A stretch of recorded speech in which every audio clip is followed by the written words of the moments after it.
Listen to what Peter says. Give all your worries and cares to God. Why? Because He cares about you. Here's the thing. We gotta give it to God. Peter gives a very simple prescription for how to overcome anxiety. It's just one word that Peter gives us. Right there in the text, he says, cast all your anxiety. All the things that are pulling at you. All the things that are pulling you apart. All the pressures. All the strains. All the worries. And cast them off. Peter uses a word that's only used one other time in the New Testament.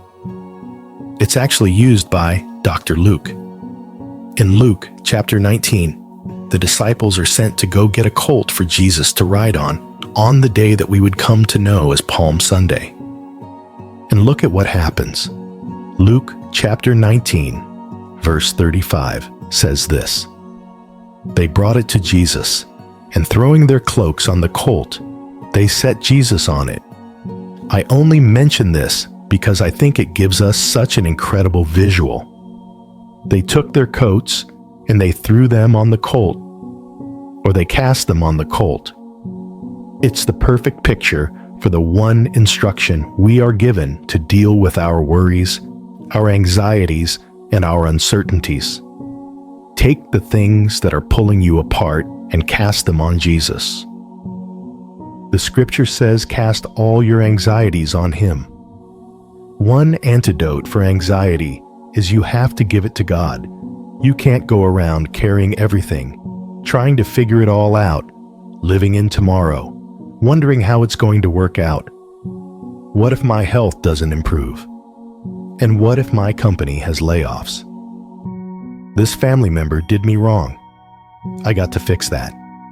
You're weighing yourself down, carrying things you were never meant to carry.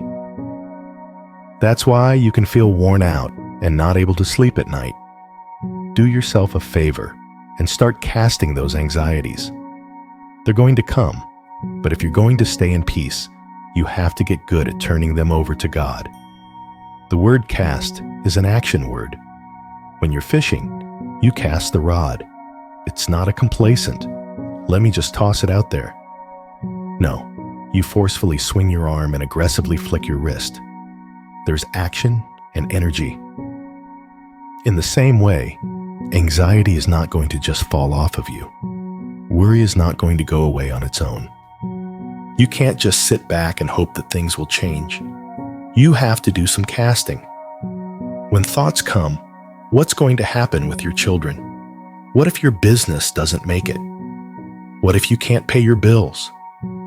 The enemy would love for you to worry about things that are never going to happen. He'd love for you to miss the beauty of this day because you're so anxious about tomorrow. Don't fall into that trap. God has not failed you in the past, and He's not going to fail you now.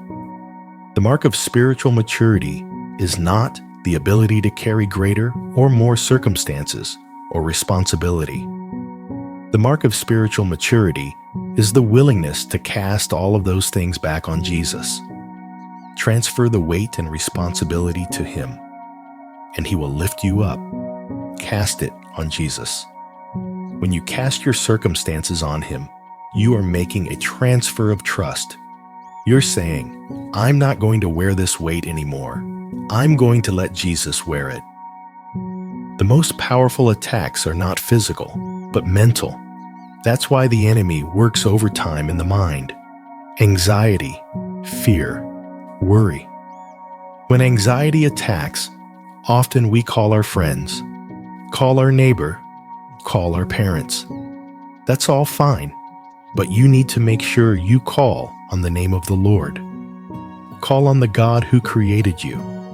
Call on the God who brings dead things back to life. Call on the God who is more powerful than any force that's trying to stop you. Paul said in Philippians 4, "Be anxious for nothing." That's a bold statement. You mean we cannot be anxious over the uncertainty in our future? That seems too good to be true. He goes on to tell us how it can happen. He said, "But in everything, by prayer, God in supplication with thanksgiving. Let your requests be known unto God.